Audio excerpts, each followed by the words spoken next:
The war in Ukraine shows no signs of ending. More than 3 years after Vladimir Putin ordered his forces to invade, the conflict has turned into a grinding stalemate that is devouring lives, money, and hope. Month after month, Russian soldiers are sent to die on the front lines, while their president continues to insist that victory is still within reach. But according to NATO's top military official, that victory is already impossible. From a strategic perspective, Putin has already lost the war he started. What remains now is a costly, bloody struggle that is hollowing out Russia from the inside. Admiral Giuseppe Cavo Dragone, who has chaired NATO's military committee since early 2025, recently spoke to the BBC about the current state of the conflict. In his words, the situation has become so bogged down that it's almost time to sit and talk because it's just a waste of lives. Dragone's statement reflects a reality that many analysts have seen for months. Russia's so-called special military operation has failed to achieve any of its main goals. What was supposed to be a quick and decisive campaign has turned into an exhausting war of attrition that is costing Russia far more than it can afford to lose. Official Ukrainian estimates paint a devastating picture of Russia's human and material losses. More than 1.1 million Russian soldiers have been killed, wounded, or captured since the start of the invasion. Thousands more are missing or unaccounted for. On the equipment front, the numbers are staggering. Over 11,000 tanks destroyed or rendered unusable, tens of thousands of armored vehicles lost, and enormous amounts of transport trucks, artillery, and ammunition consumed.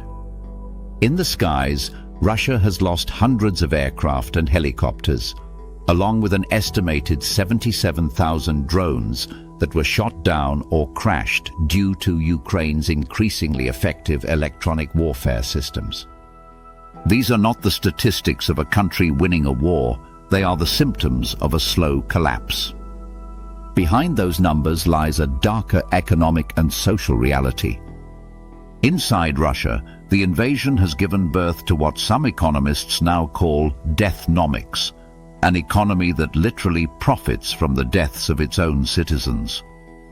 The term was coined by Russian economist Vladislav Inozemtsev, who describes how the Kremlin has created an artificial middle class dependent on war wages and compensation payments. In rural regions with few job opportunities, mothers and wives sometimes encourage their sons or husbands to join the army rather than face unemployment or alcoholism. The death benefits paid to families of fallen soldiers can be enough to buy an apartment or a car, luxuries that would otherwise be out of reach. Over time, some Russians became accustomed to this grim arrangement, accepting the war as a source of income. But as the number of dead continues to rise, the illusion of security is crumbling. The war that once promised financial stability is now bringing only fear and grief to homes across Russia. The cost is not just measured in blood. Economically, the war has turned into a disaster that Putin never planned for. Sanctions have frozen roughly $340 billion of Russia's foreign reserves. The energy sector, once the lifeblood of Russia's economy, has suffered nearly $80 billion in direct losses since the invasion began. More than 460 foreign companies have pulled out of the country, leaving behind unemployment, supply shortages, and an economy increasingly isolated from global trade.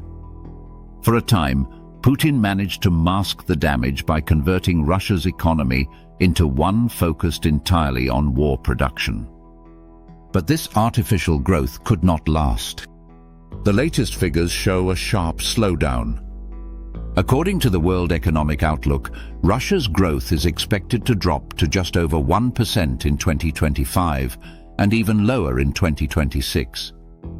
The Moscow Times reports that the economy grew by only 1% during the first 9 months of 2025, 4 times slower than in the same period the year before. The illusion of stability is fading, revealing the full economic weight of a war that has no clear end. Militarily and economically, Putin's strategy has backfired. But the damage extends beyond Russia's borders. One of Putin's main goals in invading Ukraine was to weaken NATO and prevent the alliance from expanding closer to Russia's territory. Instead, his actions have achieved the opposite. Since the war began, both Sweden and Finland have joined NATO, dramatically shifting the balance of power in Northern Europe. With these 2 new members, NATO now controls most of the access points to the Baltic Sea, effectively surrounding Russia's important port of St. Petersburg. Sweden brings over a century of submarine warfare experience and the strategic advantage of allowing NATO forces to patrol and stage operations in areas that were once neutral. What was once considered white space near Russia's borders is now firmly under NATO's defensive umbrella. For Russia, this expansion is a nightmare scenario. Rather than isolating Ukraine and dividing the West, Putin has united NATO in a way that hasn't been seen since the Cold War. In June, under pressure from US President Donald Trump, all NATO members agreed to raise their defense spending to 5% of their GDP by 2035. The alliance is not just bigger, it's richer, more determined and better prepared. Plans are already underway for a drone wall stretching across NATO's eastern flank by 2026, designed to counter Russian drones and surveillance systems. Putin's war, meant to weaken NATO, has instead forced it to innovate and modernize faster than ever before. And yet, despite the obvious failures, Putin continues to push forward. Perhaps he believes that even a costly victory would allow him to claim Ukraine as part of Russia's sphere of influence, to use its resources and population to rebuild what has been lost. But even if Russian forces were to conquer all of Ukraine, Admiral Dragon says the Kremlin would still lose. In his words, they will never have a friendly or puppet government like in Belarus. Putin will not succeed. Polls conducted in Ukraine back in August showed that over 75% of Ukrainians rejected any peace deal that included giving up territory or limiting the country's ability to join NATO. That level of resistance has remained remarkably stable despite years of war and hardship. Ukrainians are not fighting only for territory. They're fighting for independence, identity, and survival. If Russia ever did occupy all of Ukraine, it would be ruling over a population that despises it. Guerrilla warfare, sabotage, and civil resistance would continue indefinitely. Rather than gaining a loyal new province, Russia would inherit a long-term insurgency that would drain it for generations. The irony is that Putin's invasion, intended to expand Russian influence, has instead diminished it on the global stage. Europe, once divided over how to handle Moscow, is now united in its determination to contain it. Countries like Poland, the Baltic states, and even Germany have dramatically increased their military readiness. NATO troops are training and deploying closer to Russia's borders than ever before. The idea of peace through strength has returned, and Putin himself is the reason why. Of course, Putin has tried to use nuclear threats to remind the world of Russia's power. In late October, Moscow unveiled new weapons such as the Poseidon underwater drone and the Burevestnik nuclear-powered cruise missile. The Kremlin claims these systems are unstoppable, capable of traveling thousands of miles and evading interception. But Western analysts remain skeptical, and NATO's response was immediate and confident. Admiral Dragon stated, "We are not threatened by them. We are ready to defend our 32 nations and our 1 billion citizens. We are a nuclear alliance." That statement is not bluster. NATO, through the combined arsenals of the United States, the United Kingdom, and France, possesses over 5,000 nuclear weapons.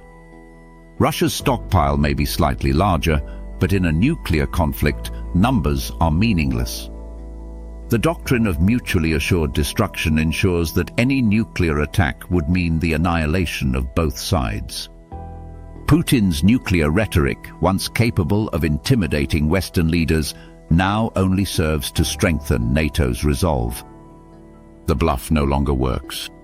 Meanwhile, on the battlefield, Russia's progress remains painfully slow. According to data analyzed by Reuters, Russian forces have managed to capture just 1% of Ukrainian territory in 2025, adding to the roughly 19% they already control.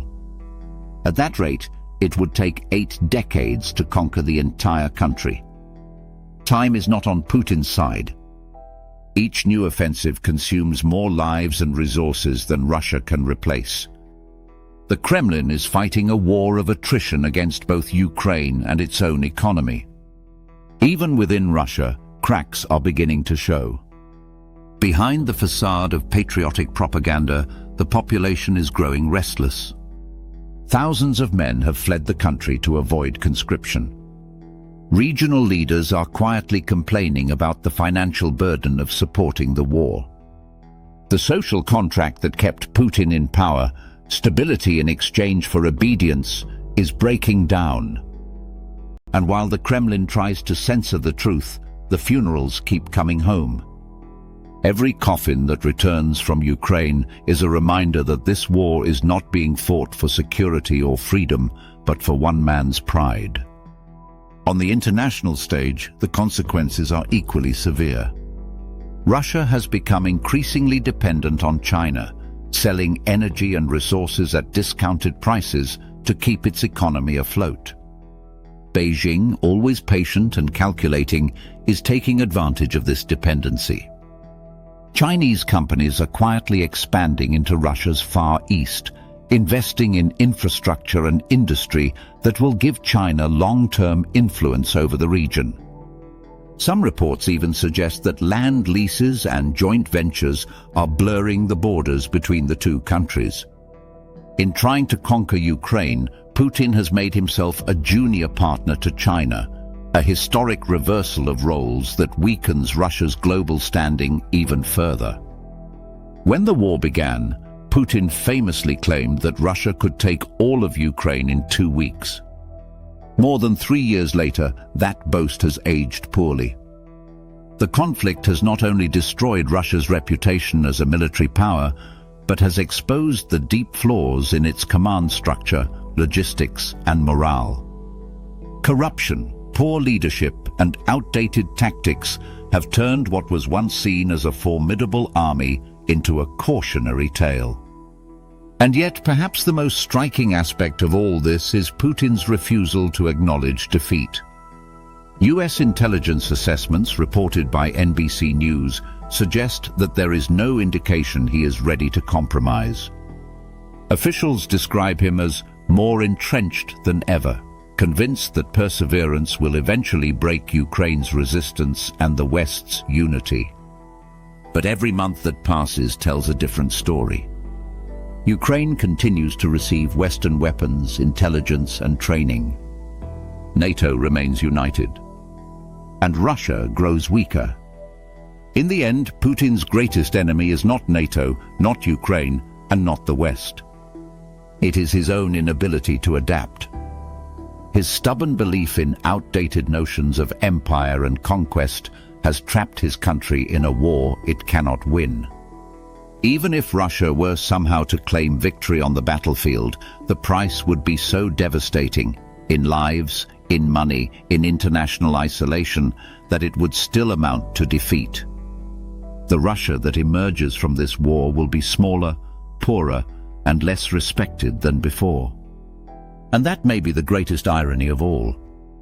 In trying to restore what he sees as Russia's lost greatness, Vladimir Putin has accomplished the exact opposite.